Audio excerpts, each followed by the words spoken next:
దేశంలో మీడియా మొత్తం గత కొద్ది రోజులుగా తమిళ పాలిటిక్స్ పై స్పెషల్ ఫోకస్ పెట్టింది. క్షణక్షణం ఉత్కంఠతో సినిమాలకు మించిన ట్విస్టులతో ఇటు జనాల్లోనూ వాడివేడి చర్చలు ఇంకా కొనసాగుతూనే ఉన్నాయి. అయితే శనివారం దాకా అన్నాడీఎంకే చుట్టూ తిరిగిన రసవత్తర పాలిటిక్స్ కాస్త ఒక్కసారిగా డీఎంకే వైపు టర్న్ తీసుకున్నాయి.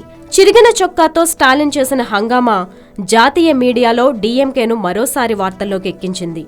స్టాలిన్ పై దాడి అనుకోని ఘటన కాదని, ముందస్తు వ్యూహం ప్రకారమే ఆయనపై దాడి చేయించారని డీఎంకే నేతలు ఆరోపిస్తున్నారు.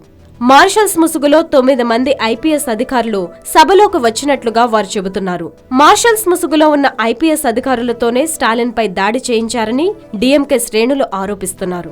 అంతేకాదు, దీనికి సంబంధించి పలు ఆధారాలను కూడా డీఎంకే సంపాదించినట్లు సమాచారం. స్టాలిన్ పై దాడికి గవర్నర్ విచారణకు ఆదేశించడంతో విచారణలో 9 మంది ఐపీఎస్లను గుర్తించినట్లు తెలుస్తోంది. స్పీకర్ సభలో లేకున్నా మార్షల్స్ ముసుగులో అసెంబ్లీకి వచ్చిన ఐపీఎస్ అధికారులు స్టాలిన్ ను బలవంతంగా బయటకు లాక్కెళ్లారని విచారణలో తేలినట్లుగా చెబుతున్నారు.